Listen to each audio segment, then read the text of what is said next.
তিথিকে যখন বিয়ে করি তার বয়স তখন 14। সম্পর্কে আমার ফুফাতো বোন। আমার দাদির ইচ্ছায় বিয়েটা হয়েছিল। পরিবারের বড় ছেলে হওয়ায় আমাকে এই কোরবানির শিকার হতে হয়েছিল। ওকে যখন বিয়ে করি আমার বয়স তখন 26। বুঝতেই পারছেন, দুজন দুই গ্রহের বাসিন্দা। দাদিও ছিল শেষ পর্যায়ে, কোনো রকম হাঁটতে চলতে পারতো। তাই একদিন বাবা আর ফুপুকে ডেকে এই কুরবানির ব্যবস্থা করে। তার এক কথা, নাত বউ দেখে যাবে আর তিথির সাথেই আমার বিয়ে দেবে। তাই তো এক প্রকার জোর করেই তিথির সাথে আমার বিয়েটা হয়েছিল।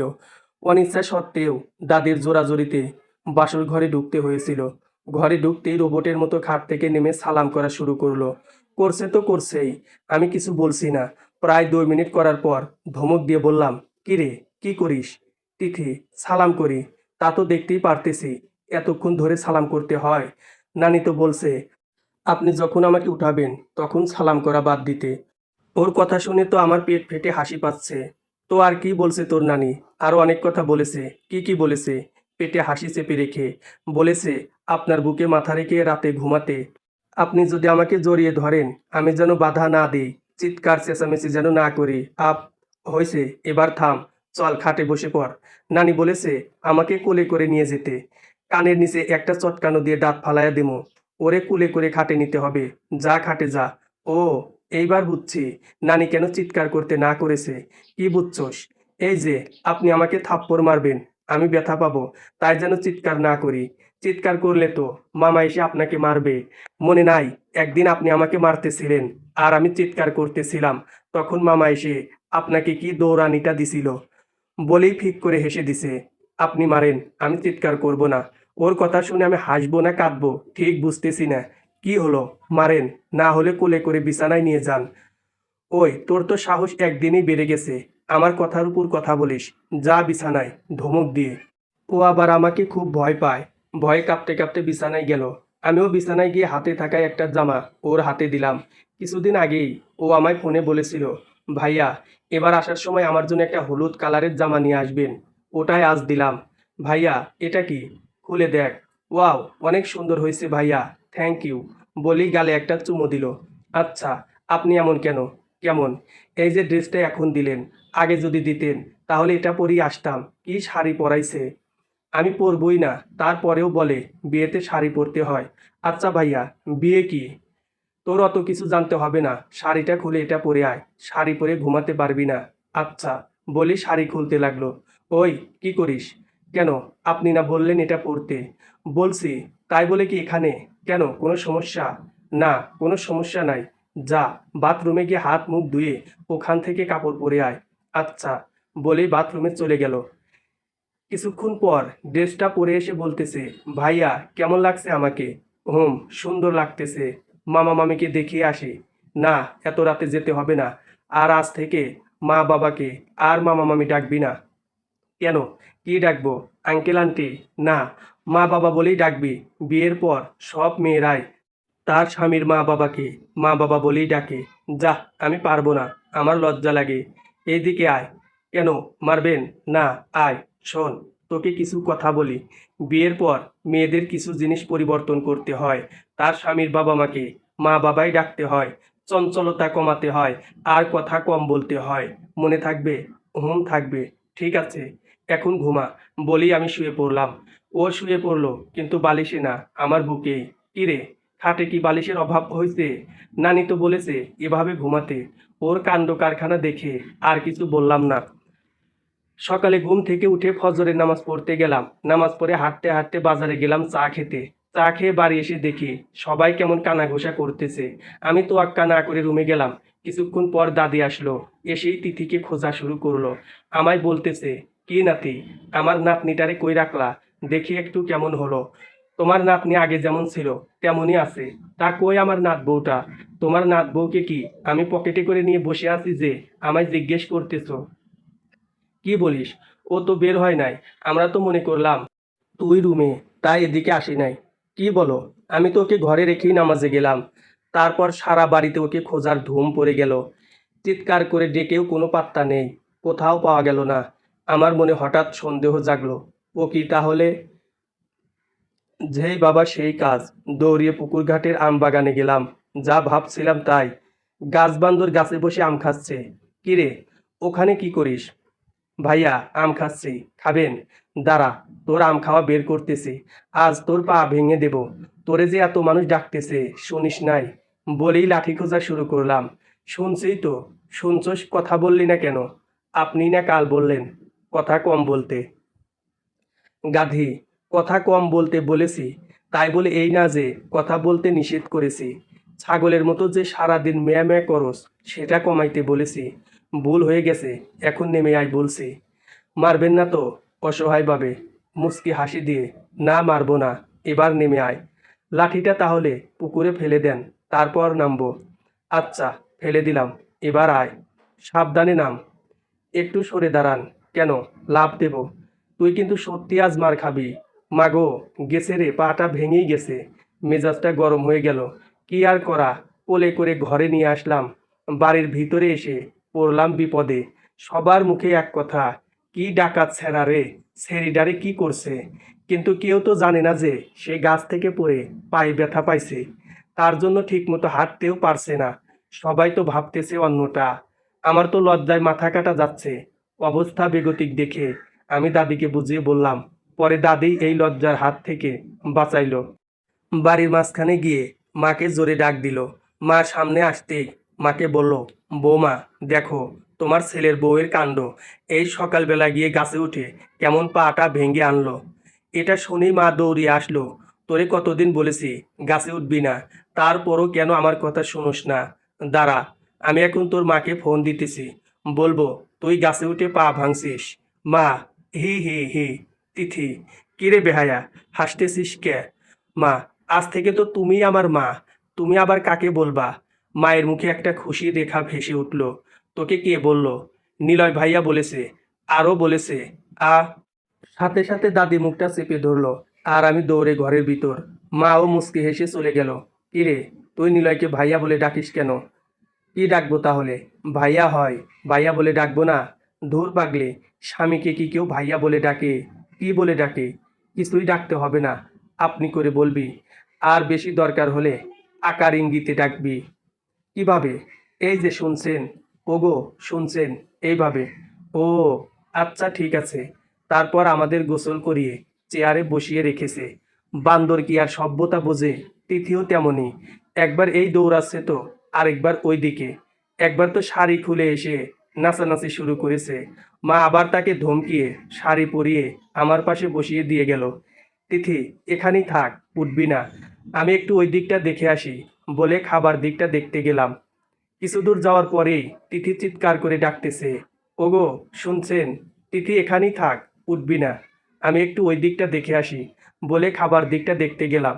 কিছু দূর যাওয়ার পরেই তিথি চিৎকার করে ডাকতেছে, ওগো, শুনছেন? মাথাটা দিল গরম করে। পিছন ফিরতেই আবার বলতেছে, ওগো, এইদিকে একটু আসেন না।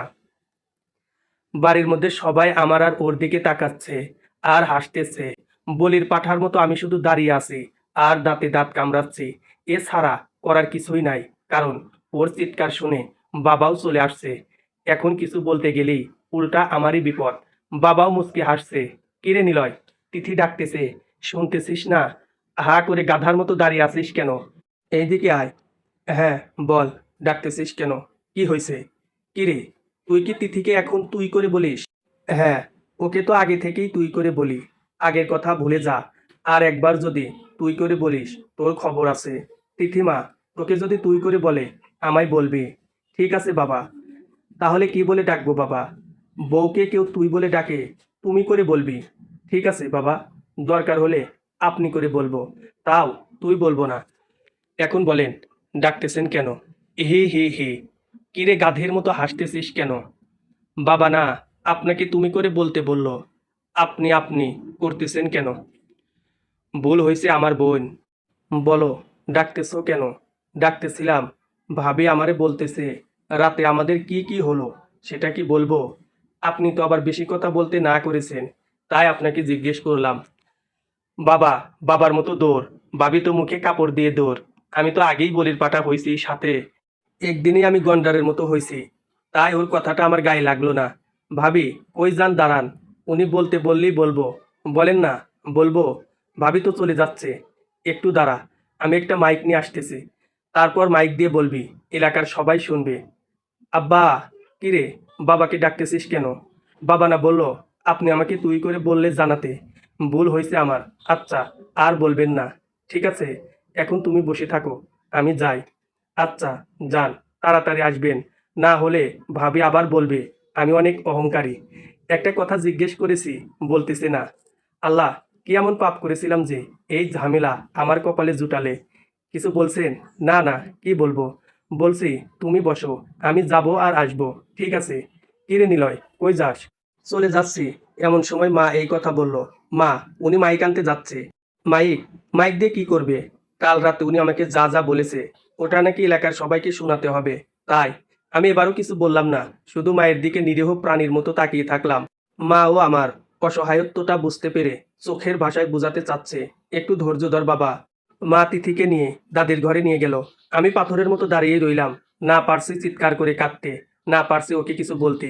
কি বা বলবো? ও বা বোঝেই কি এমন? মনের দুঃখে চলে গেলাম পুকুর পাড়ে। তারপর সারাদিন কোনো রকম পার করে রাত আসলো।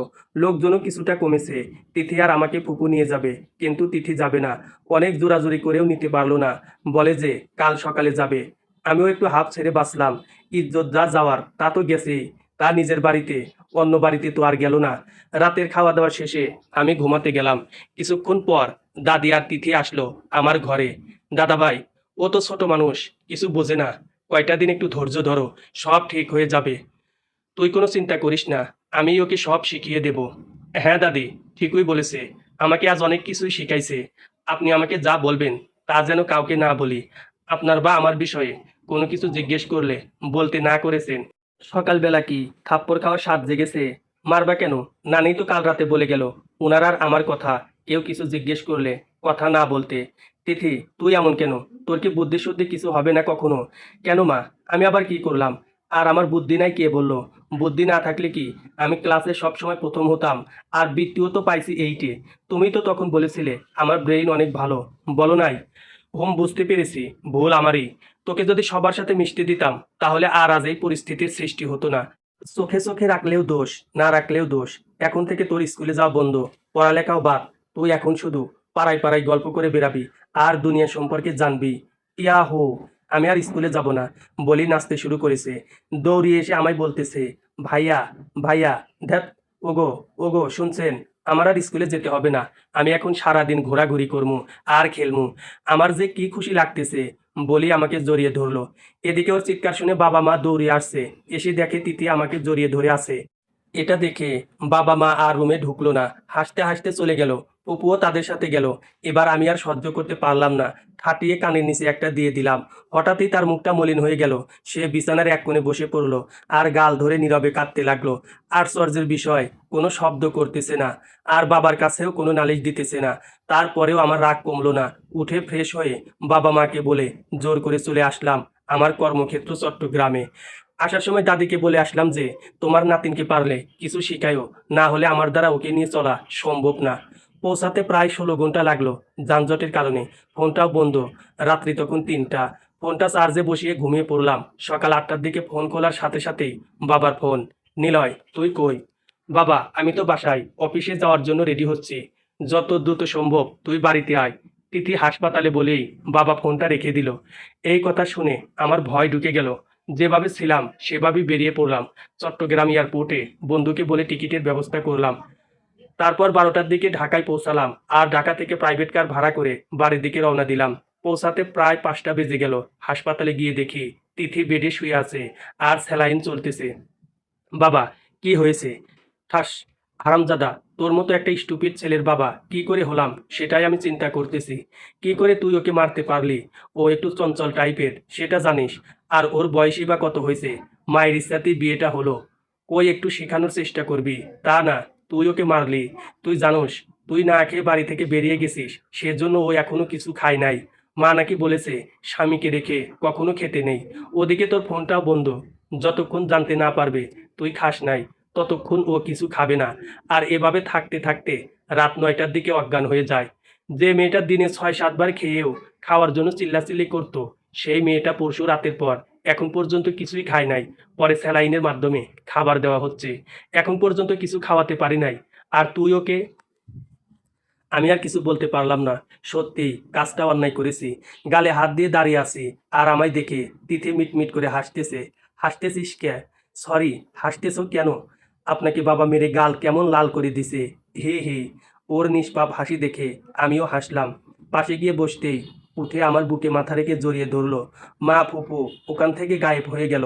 দাদি শুধু মিটমিট করে হাসতেছে। কি হলো তিথি? এখন আবার এমন করতেছো কেন? নানি না বলছে আপনার বুকে মাথা রেখে শুয়ে থাকতে। আপনি তো এতক্ষণ ছিলেন না, তাই বালিশে শুয়ে থাকতে আমার একদম ভালো লাগতেছে না। কিন্তু এখন তো আপনি আছেন, তাই শুয়ে আছি। দুঃখ সুখের পাখি তুমি, তোমার খাঁচায় এই বুক, সারা জীবন নয়ন যেন দেখে তোমার ওই মুখ। দাদি একটু এইদিকে আসো তো। বলো, তোমার পাটা একটু উপরে তুলবা? কেন? তোমার পাটা ধরে বলি। ওকে আর কিছু শিখাইতে যাও না। যা শিখানোর আমি শিখামো। সময় হলে। আমার ইজ্জত নিয়ে আর সাপ লুডু খেইলো না। আর তুই না, না তুমি আমার জন্য না খেয়ে থাকবে কেন?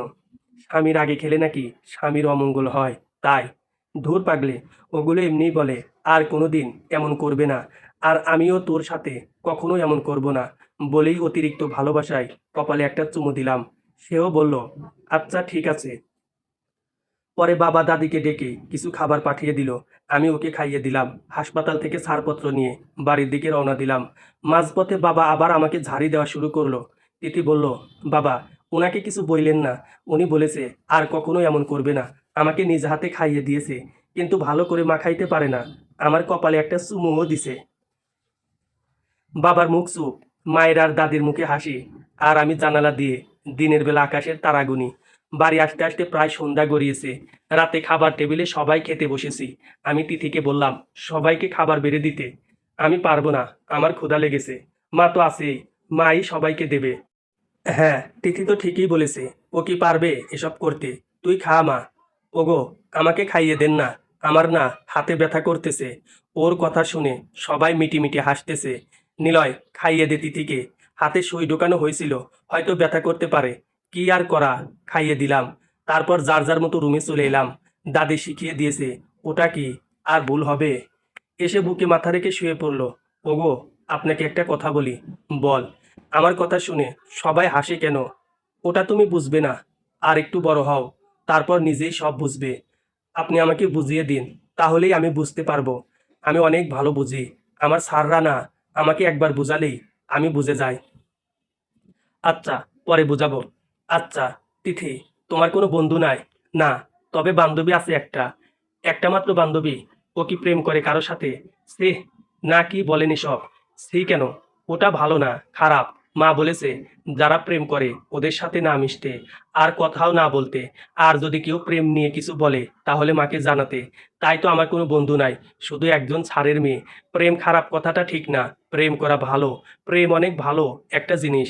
তুমি যদি কখনো প্রেম করতে, তাহলে আজ বুঝতে পারতে কেন তোমার কথায় সবাই হাসতেছে।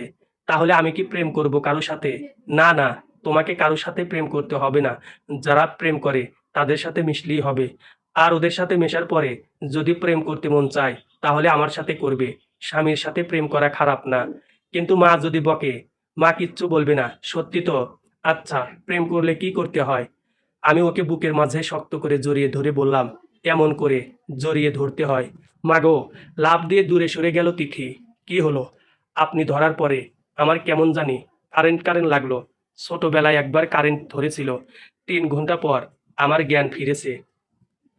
হুম, তাই। এখন ঘুমাও বলেই মাথাতে হাত বুলিয়ে দিতে লাগলাম। মায়ের ডাকাডাকিতে সকালের ঘুম ভেঙে গেল। হাত মুখ ধুয়ে খেতে গেলাম। তিথিকে খাইয়ে দিয়ে আমি খেলাম। ড্রয়িং রুমে বসে সবাই মিলে গল্প করতেছি। তখন তিথি এসে আমার পাশে বসলো। বলতেছে, শোনেন না, কাল রাতের মতো আমার মাথায় একটু হাত বুলিয়ে দিন না। আমার অনেক ভালো লাগে। কি আর করার, আমি সুন্দর করে ওর মাথায় হাত বুলিয়ে দিচ্ছি। আর বাকি সবাই আস্তে আস্তে উঠে চলে গেল। কিছুক্ষণ পর আমিও একটু বাইরে গেলাম। দুপুরের দিকে ফিরতেই তিথি দৌড়িয়ে আমার কাছে আসলো। কই গিয়েছিলেন আপনি? আপনাকে সেই কখন থেকে খুঁজতেছি। কেন? মা তো বলেছিল আমাকে আর পড়াবে না। তাই আমি মাকে গিয়ে জিজ্ঞেস করব। মা যদি আবার না করে, আপনি একটু মাকে বুঝাবেন। ঠিক আছে, চল। মা, বাবা আর শাশুড়ি মা বসে কি নিয়ে যেন কথা বলতেছিল। এরই মধ্যে আমাদের দুজনকে একসাথে দেখে সবাই আমাদের দিকে তাকালো। কিরে তিথি, কিছু বলবি? হ্যাঁ মা, বল। মা, তুমি কি সত্যি আর কোনোদিন আমাকে স্কুলে যেতে দেবে না? না। আমি কি কখনো মিথ্যে বলেছি? হ্যাঁ, বলেছি তো। কি বেয়াদব মেয়ে! দেখছেন ভাইজান, মুখে মুখে কেমন তর্ক করে। ওই, তোকে কবে মিথ্যে বলেছিলাম? কেন, তুমি বলো নাই প্রেম করা পাপ, প্রেম করা ভালো না? কাল রাতে তো উনি আমায় সব বলেছে, প্রেম করা ভালো। ওই যে আমার কথা শুনে তোমরা হাসো, আমি যদি প্রেম করতাম তোমরা তখন হাসতে পারতা না।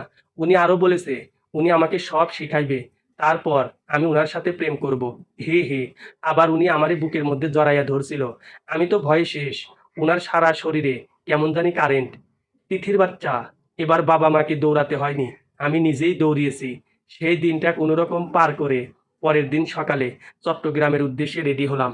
যাওয়ার আগে তিথি রুমে এসে আমাকে জড়িয়ে ধরলো। কি ব্যাপার, কিছু বলবে? না। তাহলে জড়িয়ে ধরলে যে? নানি বলল এসে জড়িয়ে ধরতে, তাহলে নাকি আপনার ভালো লাগবে আর আমার কথা মনে পড়বে বারবার। আমি শুধু হাসলাম। খাওয়া দাওয়া ঠিক মতো করবে, পড়াশোনাটাও যেন ঠিক মতো হয়। রেজাল্ট খারাপ হলে কিন্তু আমি আর বাড়িতে আসবো না। ঠিক আছে? আর তোমার কি কিছু লাগবে আসার সময়? অম চকলেট আনবেন অনেকগুলা। আচ্ছা, এবার স্যার, আমার দেরি হয়ে যাচ্ছে, বাইরে পর্যন্ত যাই। আমার ভালো লাগতেছে, মাথায় একটু হাত বুলিয়ে দেন না। কি আর করার, দিতেই হলো।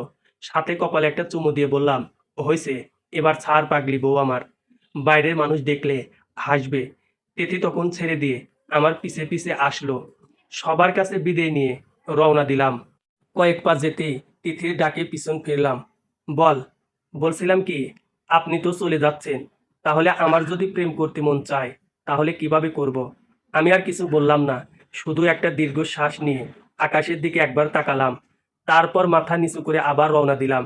কি হলো, বললেন না? তাহলে কি অন্য কারোর সাথে করব? আমি আর পিছন দিকে না তাকিয়ে চলে আসলাম। ওই, আমার সাথে আয়। ওই ছেড়ি, তোর মাথায় কি কিছুই নেই? থাকবেই কি করে? সারাদিন বই আর গাছ নিয়ে পড়ে থাকলে বুদ্ধি কি করে হবে? কেন, আমি আবার কি করলাম? কি করছোস জানোস না? বুঝোস না কিছুই? ওই, তোর স্বামীর সাথে কোনো কথা থাকলে তার কানে কানে না হলে কাছে গিয়ে আস্তে আস্তে বলবি। সবার সামনে যে এমন কথা বলস, সবাই তো তখন আমার নাতিদারে নিয়ে হাসাহাসি করে। এরকম আর কখনো করবি না। ঠিক আছে নানি? চট্টগ্রামে আসার পর দিনকাল ভালোই যাচ্ছিল। বিপত্তি ঘটল কিছুদিন পর। হঠাৎ একদিন রাতের বেলা অপরিচিত নম্বর থেকে ফোন আসলো। রিসিভ করতেই ওপাশ থেকে মিষ্টি কণ্ঠে ভেসে এলো, আসসালামু আলাইকুম। ওগো, কেমন আছেন আপনি? কি করেন? খাইছেন? আচ্ছা, আমার কথা কি আপনার মনে পড়ে? আচ্ছা, রেখে দিই। আসসালামু আলাইকুম। আমি তো পুরাই টাসকি। একই কথা বলল, না মেশিন গানে গুলি ছুড়লো, ঠিক বুঝলাম না।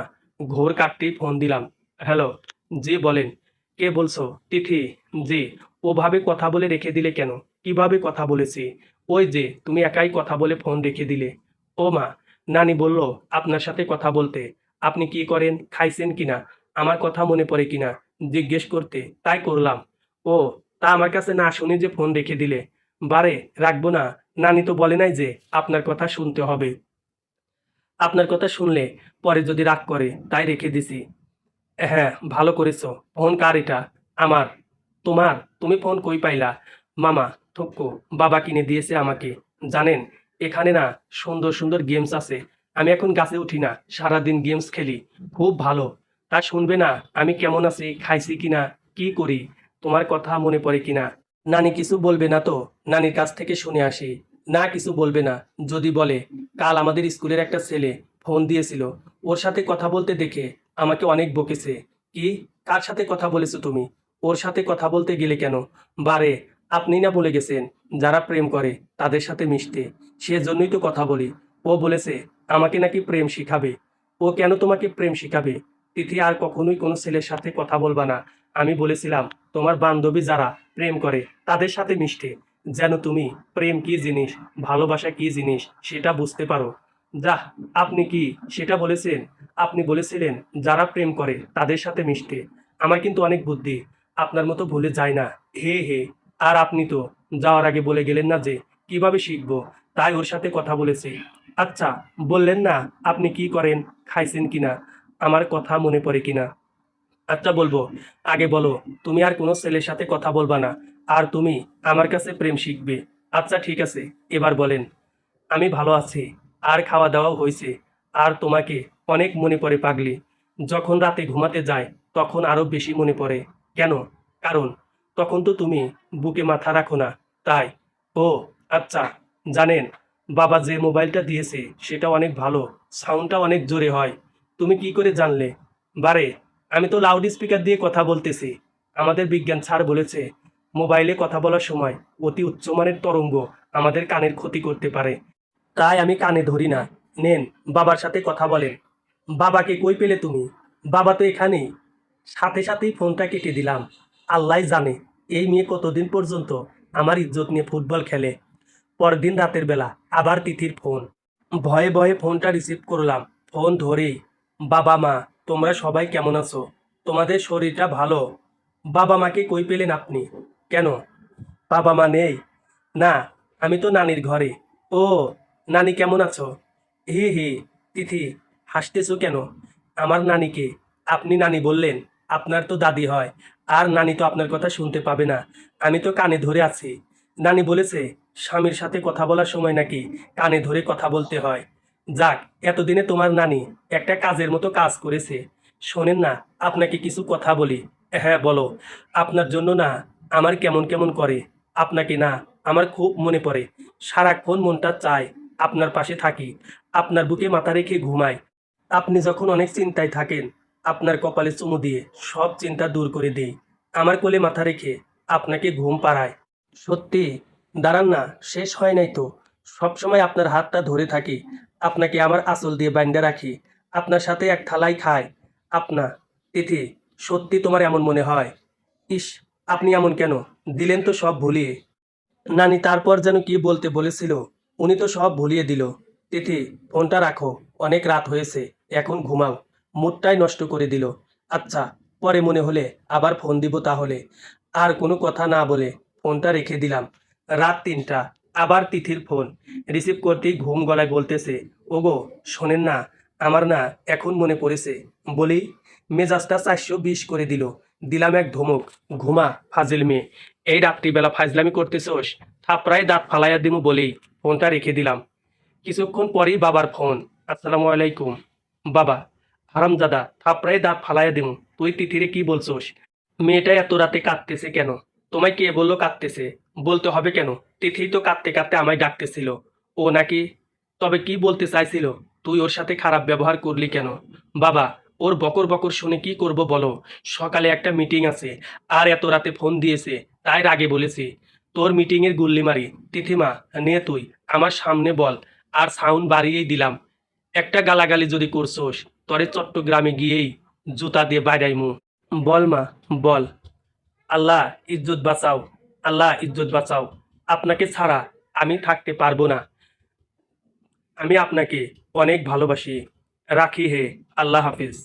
বাবা, বাবা, বাবা, আপনি কি আছেন? টুট টুট টুট। লাইনটা কেটে গেল। আমিও সুন্দর করে ঘুমিয়ে পড়লাম। পরদিন সারাদিন অফিস করে এসে খাওয়া দাওয়া করে ঘুমাতে যাব। তখনই তিথির ফোন। হ্যালো, জান। উম তিথি, এইগুলা কি? আমার এক বান্ধবী বলেছে এমন করলে নাকি আপনি খুশি হবেন। চু চু চু। আপনি খুশি হন নাই? আল্লাহ, তুমি আমারে ধৈর্য দাও, নয়তো এই মেয়েরে একটু আমায় বোঝার মতো বুদ্ধি দাও। কি হলো? আপনার কি ভালো লাগছে না? হ্যাঁ, ভালো লাগছে, খুব ভালো লাগছে। এখন বাদ দাও, আমাকে আর খুশি করতে হবে না। আমি এমনিতেই তোমার উপর অনেক খুশি। আচ্ছা ঠিক আছে, তাহলে রেখে দিই। বলেই ফোনটা রেখে দিল। এভাবেই দিন যাচ্ছিল। দেখতে দেখতে রোজা এসে গেল। আমার এক অফিস কলিগের মাধ্যমে সারা অফিস ছড়িয়ে গেল আমি বিয়ে করেছি। তাই আর কি করার, সবাইকে নিয়ে ইফতার পার্টির আয়োজন করলাম। আর সিদ্ধান্ত হলো ঈদের পরদিন সবাই আমার বউ দেখতে আমার গ্রামের বাড়ি জামালপুরে যাবে। ঈদের ছুটিও পড়েছে অনেক, 10 দিন। নতুন বিবাহিত দেখে অফিস থেকে আমাকে অফিস ছুটির 2 দিন আগেই ছুটি দিল। তাই বাড়িতে না জানিয়েই রওনা দিলাম। মাঝপথে বাড়িতে ফোন দিলাম। মা বলল, তিথি, আজ তাদের বাড়িতে গেছে। তাই আল্লাহর কাছে হাজার শুক্রিয়া জানিয়ে মাকে বললাম, আমি আসতেছি। যেতে যেতে রাত ৮টার মতো বাজলো। আমি বাবা মায়ের রুমে ঢুকে সালাম জানিয়ে আমার রুমে ঢুকতেই চিৎকার দিয়ে উঠলাম। মা বাবা দুজনেই দৌড়িয়ে আসলো। কি হয়েছে নিলয়? এটা কে? খাটে একটা চড় দিয়ে, এবার দেখ চিনতে পারবি। কিন্তু মা তো বলল, হ্যাঁ রে বাবা, বলেছিলাম তুই আসবি, এটা তোর ফুবুকে জানাইছিলাম। তিথি কিভাবে যেন শুনে চলে আসছে। একটা পাগলি ছেলের বউ পাইছি আমি। পিছে পিছে দাদিও চলে আসছে। এসেই, নাতনি আমার স্বামী পাগল, স্বামী আসতেছে শুনেই চলে আসছে। কতদিন পর বাড়ি গেল, কিন্তু একটা দিনও থাকলো না, চলে আসলো স্বামীর টানে। বলি হাসতেছে, আপনি এমন কেন? কেমন? আমাকে না জানিয়েই চলে আসলেন? আমায় তো একবার বললেই পারতেন। আপনি জানেন কতদিন থেকে আপনার জন্য অপেক্ষা করতেছি। মা কথা বলার সময় শুনছিলাম, না হলে তো জানতেই পারতাম না। আমি শুনেই এসে পড়েছি। আল্লাহ, তোমার কাছে হাজার শুক্রিয়া, তুমি আমার কথা শুনছো। বাবা মা চলে গেল। দাদি হাসতেছে, কেন আসবো না? আপনি বাড়িতে আসতেছেন এতদিন পরে, আমি যদি না থাকি তাহলে চকলেটগুলা কাকে দিবেন? নষ্ট হয়ে যাবে না? আর মা বলেছিল আপনি আসার সময় আমার জন্য অনেক কিছু নিয়ে আসবেন, তাই চলে আসছি। এই সতীন, স্বামী আসছে এতদিন পর, সালাম কর, কেমন আছে জিজ্ঞেস কর আগে, তারপর তোর জন্য কি আনছে তা তো দেবেই। মাথায় কি বুদ্ধি হবে না তোর? ও, ভুল হয়ে গেছে। আসসালামু আলাইকুম, কেমন আছেন? চকলেটগুলা দেন তাড়াতাড়ি। আবার প্রমাণ হলো কুত্তার লেজ কখনো সোজা হয় না। রাগে দুঃখে চকলেটগুলা বের করে দিলাম। ও নিয়ে বিছানায় চলে গেল। রাতে খেয়ে ঘুমাতে গেলাম, সেও আগের জায়গায় ঘুমিয়ে পড়ল। কিছুক্ষণ পর পর একটা করে চকলেট নিচ্ছে আর খাচ্ছে। মাঝরাত্রিতে তিথির ধাক্কা ধাক্কিতে ঘুম ভেঙে গেল। ওগো, শুনছেন? তিথি বিরক্ত করো না তো, ঘুমাতে দাও। শোনেন না একটু? হ্যাঁ বলো। বলছি কি, আপনার ব্যাগে তো আরো চকলেট আছে, একটু বের করে দিবেন। ওইগুলো শেষ। শেষ মানে? তুমি কি ঘুমাও না এতক্ষণ? কি চকলেটই খেলে? হ্যাঁ, খাবো না? দিনে তো খাওয়া যাবে না, আর রেখে দিলে যদি নষ্ট হয়ে যায়। কে বলল তোমায় চকলেট নষ্ট হয়ে যায়? কেউ বলেনি। একবার ছোট কাকা বিদেশ থেকে আমার জন্য অনেক চকলেট এনেছিল। ১ বছর পর সেগুলো নষ্ট হয়ে গিয়েছিল। তিথি, একটা কাজ করতে পারবা? কি? আমার মাথাটা খেতে পারবা? যাহ, ওখানে কি চকলেট ভরেছে নাকি যে খাবো? তার মানে চকলেট পড়লে আমার মাথা খেতে? না, শুধু চকলেটটা খেতাম। জানেন না, অপচয়কারী শয়তানের ভাই। তাই কোনো জিনিস পড়ে গেলে আমি সেটা নষ্ট হতে দিই না। আচ্ছা, মেয়েরাও কি শয়তানের ভাই হয়? তুমি কি ঘুমাবে না? থাপ্পড় খাবে? চকলেট খাবো, দিন না এনে। অবশেষে এনে দিতে হলো। পরদিন সকালে পুকুর পাড়ে বসে আছি। আপনার কি মন খারাপ? একটু।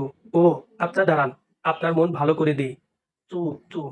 বাহ, সুন্দর শব্দ হচ্ছে না? আর একটু জোরে শব্দ কর। সে আরো জোরে মুখে চু চু শব্দ করতে লাগলো। আমি আর ঠিক থাকতে পারলাম না। ওর পাগলামি দেখে হেসে দিলাম। হয়েছে, থাক, আর লাগবে না।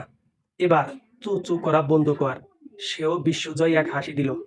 ইফতারের সময় আমি ওর পাশে বসলাম না, খাইয়ে দেওয়ার ভয়ে। টেবিলের ঠিক উল্টো দিকে বসলাম। খাবার মাঝে ওর দিকে তাকাতেই মুসকি মুসকি হাসতেছে। তাই সুযোগ বুঝে একবার দিলাম চোখ মেরে। ওয়াও, অনেক সুন্দর হয়েছে। কেমনে করলেন? আবার একটু করেন তো। কি রে মা? বাবা বাবা, উনি না খুব সুন্দর করে চোখ কেমনে জানি বন্ধ করছে। এই যে, এরকম ভাবে ২ চোখ বন্ধ করে বাবাকে দেখাচ্ছে। না না, হয় নাই, আমি পারি না। উনি একটা দিয়ে করেছে। একটু দেখান না, বাবাও দেখুক। আমি আর কারো দিকে না তাকিয়ে মাথা নিচু করে খেতে লাগলাম। তারপর দিন থেকে ইফতারি আমার ঘরেই পাঠিয়ে দিয়েছে মা। দেখতে দেখতে ঈদ এসে গেল। ঈদের পর দিন আমার অফিস কলিগরা আসলো। তিথি হলুদ রঙের একটা শাড়ি পরেছে, দেখতে অনেকটা পুতুলের মতো লাগছে। সবার সামনে ওকে নিয়ে গেলাম পরিচয় করিয়ে দিতে, কিন্তু পুরোটা সময় শুধুমাত্র এক ভাবি ছাড়া আর কারো সাথেই কোনো ধরনের কথা বলল না। রাগে আমার মাথা দিয়ে আগুন বের হচ্ছে শুধু। তাই ওরা চলে যাওয়ার পরেই ঠাস করে গালে একটা চড় মারলাম। দিন দিন কি বেয়াদব হয়ে যাচ্ছে। ওরা এত কিছু জিজ্ঞেস করলো, আর তুমি কিছুই বললে না কেন? কাঁদতে কাঁদতে, আপনি না বলেছেন কোনো ছেলের সাথে যেন কথা না বলি, তাই বলিনি। নিজের মাঝে কিছুটা অনুতপ্ত বোধ কাজ করলো। এই মেয়েকে দিয়ে আমি কি করে সংসার করব? এর তো বুদ্ধি বলে কিছুই নাই। মন খারাপ করে শুয়ে আছি বিছানায়। তিথি এসে আমার বুকে শুয়ে পড়ল। আমি তাকে তুলে দিলাম, বললাম, আর যেন কখনো এভাবে না ঘুমাই। সে রাগ করে চলে গেল। কিছুক্ষণ পর বাবাকে ডেকে নিয়ে এসে বিচার দিচ্ছে। বাবা, বাবা, উনি আমাকে ঘুমাতে দিচ্ছে না।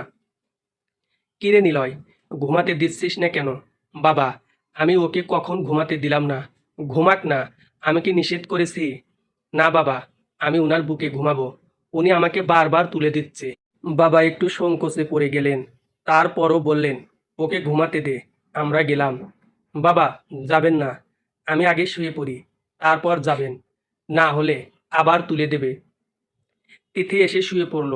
তারপর বাবা দরজা আটকিয়ে চলে গেল। আচ্ছা, আপনি সব সময় মন খারাপ করে থাকেন কেন? আপনার কি কিছু হয়েছে?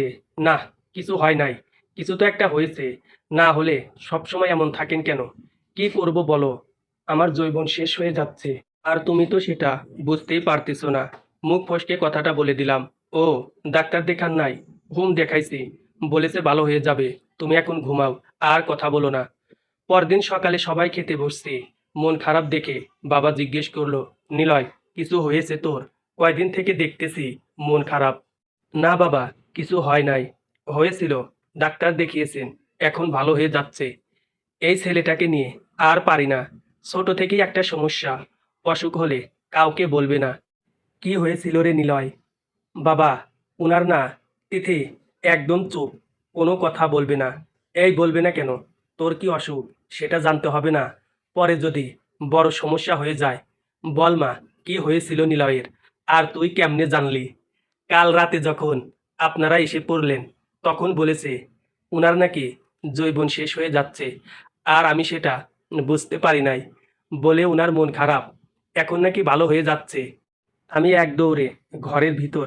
পরের 2 দিন বাবা মা কেউ আমার সামনে আসেনি, আমিও না। এদিকে তিথিরও স্কুল খুলেছে পরীক্ষার জন্য, তাই দিনে একটু শান্তিতেই থাকতে পারি। একদিন বিকেলবেলায় এক কাকা এসেছে তার ছেলেকে নিয়ে চাকরির বিষয়ে কথা বলার জন্য। বাবা মা আর আমি বসে কথা বলতেছি, এরই মাঝে তিথির আগমন। ওগো, একটু এদিকে আসেন না। আসতেছি, একটু পরে। না, এখনই আসেন, শুধু একটা চুমু খাবো, তারপর চলে যাবেন। আমার ফ্রেন্ডটা না আজ এটা শিখিয়ে দিছে, বলছে কারো সামনে যাতে না খায়। চুমু খেলে নাকি আপনি আমাকে অনেক ভালোবাসবেন। বাবা, আজ তাহলে উঠি, বলেই কাকা চলে গেল। বাবা মাও উঠে গেল। তখন তিথি আমার দিকে আস্তে আস্তে এগিয়ে আসতেছে। আমি দৌড়িয়ে বাইরে বের হয়ে গেলাম। পিছে পিছে তিথিও দৌড়ানো শুরু করলো। দাঁড়ান দাঁড়ান, শুধু একটা খামু। ও যখন দৌড় দিছে, আমি তখন দাঁড়িয়ে গেলাম। রাস্তায় গেলে আবার আরেক ঝামেলা। আমি স্ট্যাচু হয়ে দাঁড়িয়ে আছি, সে তার কাজ সেরে চলে গেল। ছুটি শেষে আবার চলে গেলাম ব্যস্ততম সম্মানযুক্ত পরিবেশে। বেশ কিছুদিন পর রাত 2টার দিকে তিথির ফোন। রিসিভ করতেই, হ্যালো নানি। সাথে সাথেই ফোনটা কেটে দিয়ে বন্ধ করে দিলাম। বিয়ের প্রায় 1 বছর হচ্ছে, এখনো তার নানি কি বলল তা নিয়ে আমার সাথে কথা বলতে হবে। মনটা খারাপ করে ঘুমিয়ে পড়লাম। পরদিন সকালে ফোন খুলতেই তিথির ফোন থেকে মেসেজ, নানি আর নেই, যত দ্রুত পারেন আপনি বাড়ি আসেন। আমি প্রায় পাগল হয়ে গেলাম। তাহলে তিথি রাতে নিজেকে ক্ষমা করতে পারতেছি না। আমার হাত থেকে মোবাইলটা পড়ে গেল। কিভাবে বাড়ি পৌঁছালাম আমার ঠিক খেয়াল নেই। পরে জানতে পারলাম আমার ফ্ল্যাটের সাপেদ ভাই আমাকে নিয়ে এসেছে। আমি যাওয়ার পর দাদির দাফন সম্পূর্ণ করা হয়। এর মাঝে তিথি আমার সাথে কোনো কথাই বলেনি। মাটি দেওয়া শেষে সবাই বাড়ি আসলাম, কিন্তু তিথিকে কোথাও দেখতে পেলাম না। পরে দাদির কবরে গিয়ে দেখি দাদির পায়ের দিকে বসে তিথি কাঁদতেছে। তিথি, চল বাড়ি যাবি।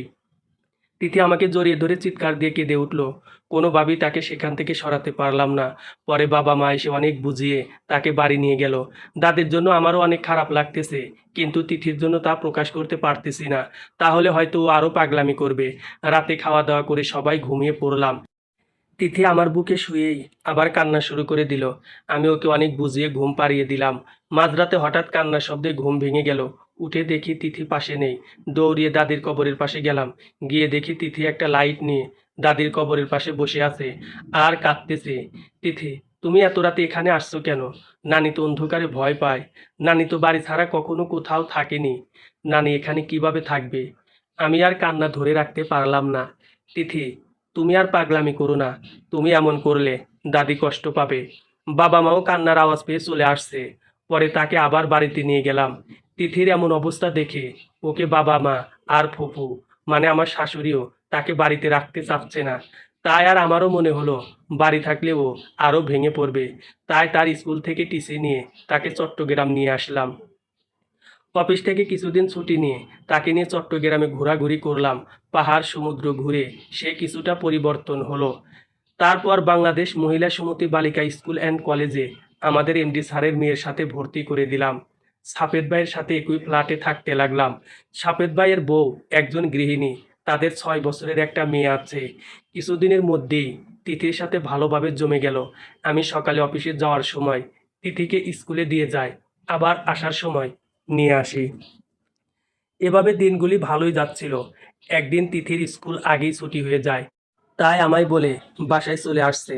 অফিস শেষে বাসায় ফিরতেই দারোয়ান বাড়িওয়ালার সাথে দেখা করতে বলল।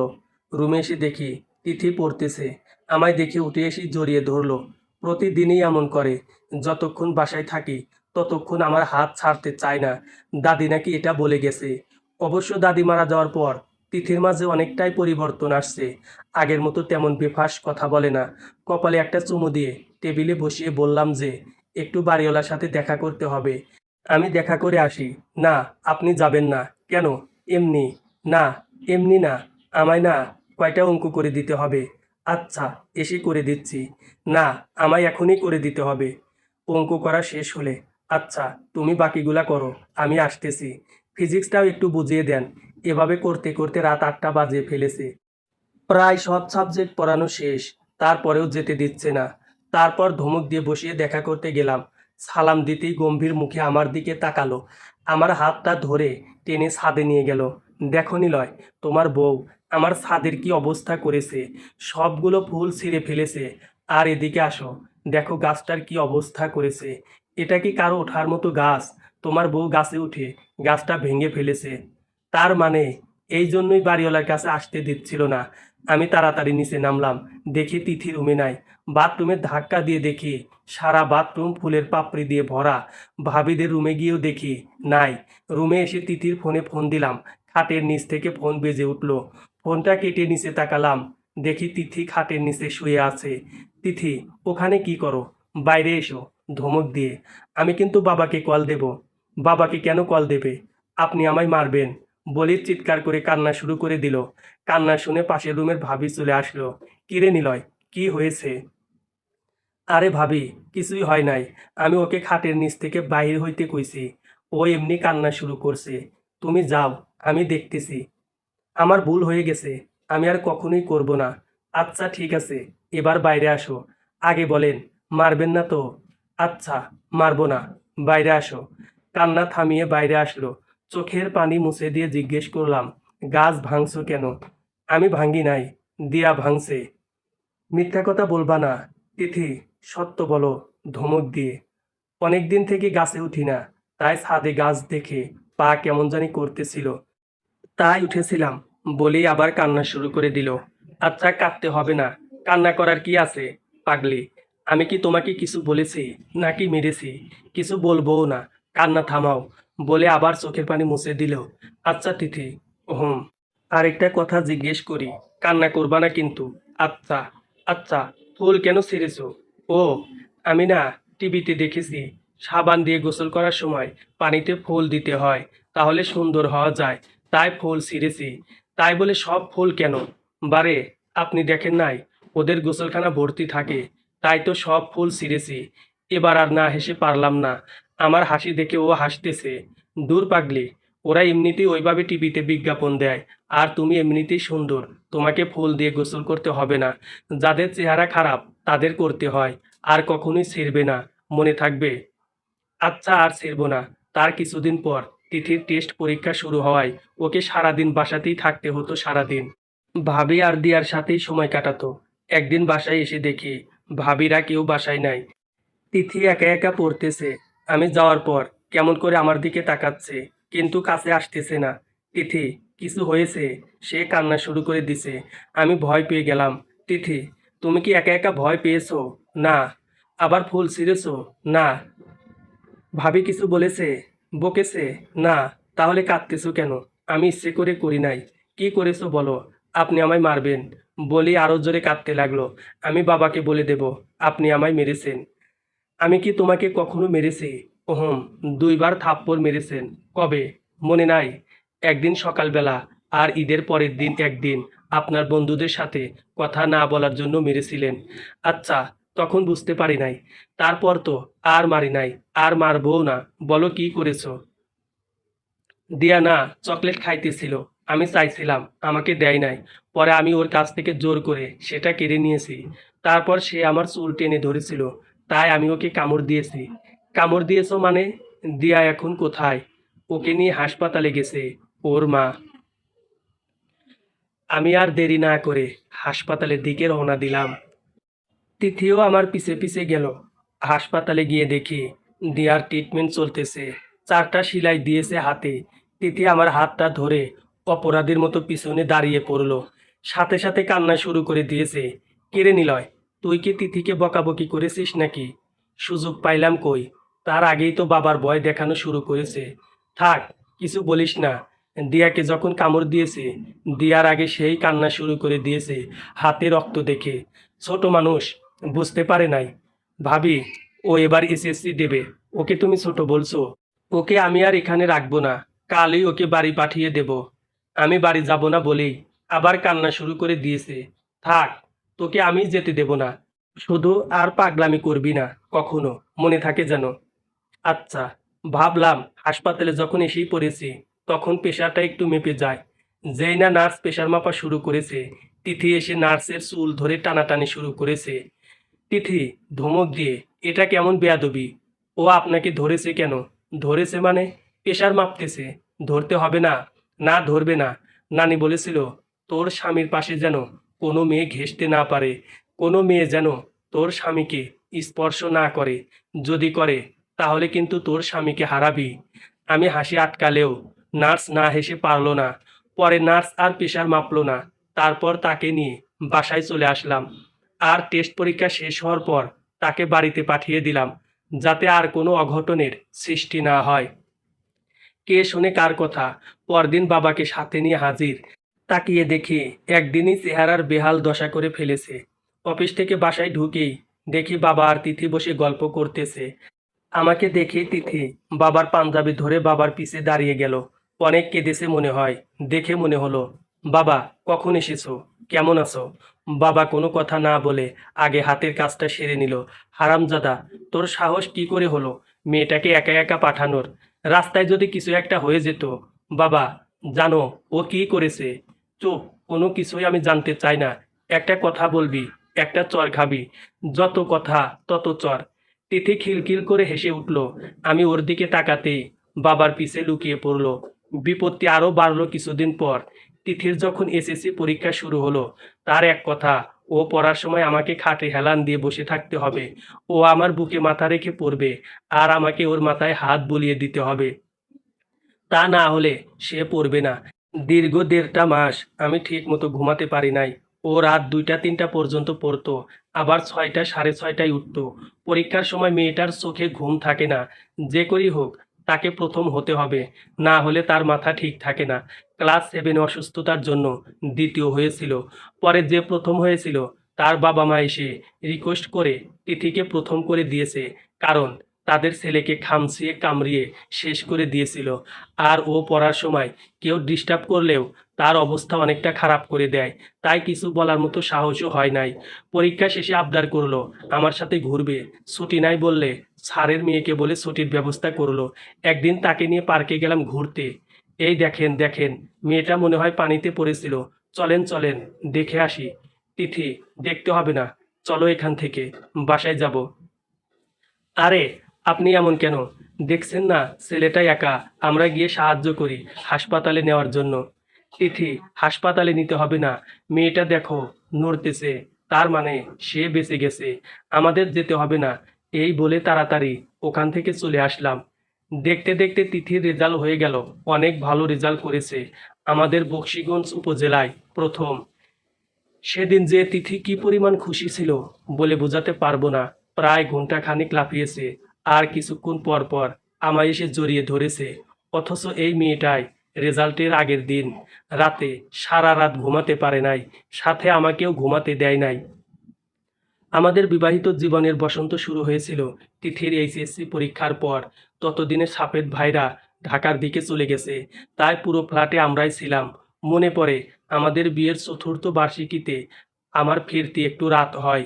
অনেকক্ষণ কলিং বেল চাপার পরও যখন দরজা খুলতে ছিল না, তখন আমার চাবি দিয়ে দরজা খুলতে যাব, দেখি দরজা খোলা, ভিতরে অন্ধকার। খুঁজে লাইটটা জ্বালাতেই আমি অনেকটাই ভয় পেয়ে গেলাম। কার বাসায় ঢুকলাম? পরে খেয়াল করে দেখলাম না, ঠিকই আছে। সারা ঘর সুন্দর করে সাজানো, টেবিলের উপর একটা শেরওয়ানি রাখা, সাথে চিরকুট। ওগো, নানি বলে গিয়েছিল যখন তুই বড় হবি, বিয়ে কি বুঝতে পারবি, সেদিন যেন আবার আমি প্রথম দিনের মতো বউ সাজি। এক আনন্দের ঢেউ কেটে গেল মনে। আমি ফ্রেশ হয়ে শেরওয়ানি পরে গিয়ে দেখি রুমটাও সুন্দর করে সাজানো। দরজায় দাঁড়িয়েই বললাম, দাদি যেন কি বলেছিল, বলি হেসে দিলাম।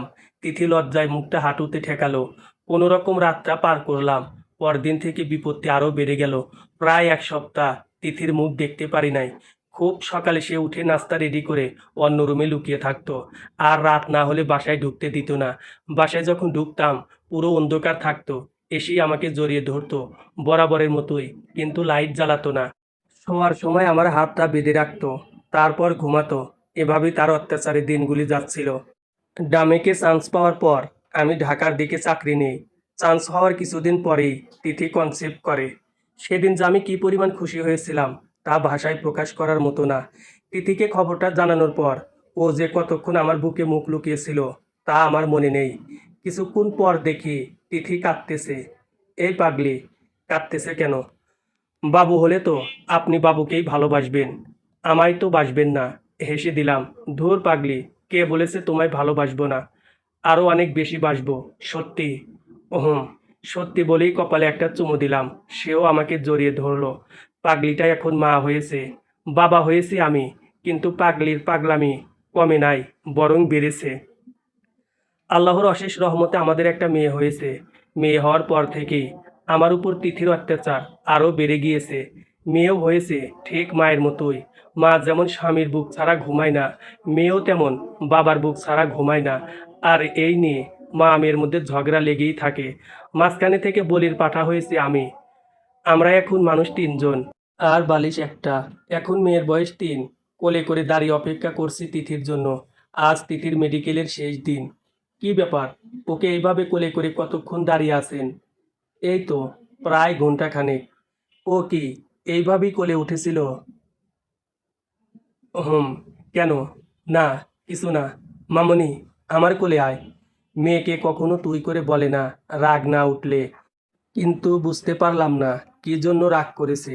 কি ব্যাপার তিথি, তুমি কি নিতুর উপর রেগে আছো? কিছু করেছে? নিতু আমার মেয়ের নাম। না, কিছু করেনি। আপনি হেঁটে হেঁটে বাসায় আসবেন, আমি নিতুকে নিয়ে যাচ্ছি। তিথি আমাকে রেখে গাড়ি নিয়ে চলে গেল।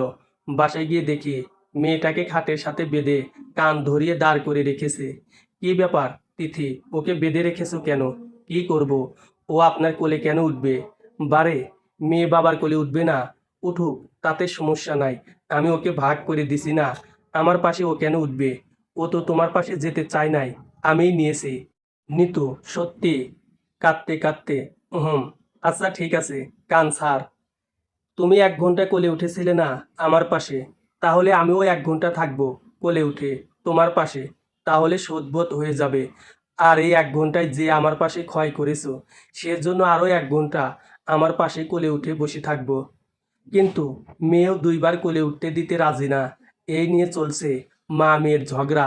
আমি বসে বসে দেখছি তাদের ঝগড়া থামলে কোলে করে বসে থাকতে হবে, কারণ আমার তো আমি নাই। আমি এখন মা আর মেয়ের সম্পত্তি। তারা যেমনই ব্যবহার করে, অবশেষে তারা চুক্তিপত্র করে ঝগড়া থামাইছে। প্রথম 1 ঘন্টা মেয়ের মা থাকবে ডান পাশের কোলে চড়ে, পরে দুজনেই যার যার পাশে আরও 1 ঘন্টা করে কোলে চড়ে থাকবে, যাতে দুইজনেরই ক্ষয় শোধবোধ হয়ে যায়। বউকে কোলে নিয়ে আসি, মেয়ে স্টপ ওয়াচ ধরে আছে। তিথি বিজয়ের হাসি হাসতেছে, মেয়ে আগুনের মতো জ্বলতেছে। আর আমি মাইনকার সিপাই পড়িয়া দাদিরে উদ্ধার করতেছি।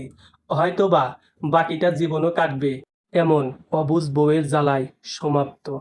পুরো গল্পটা কেমন হয়েছে জানাতে ভুলবেন না।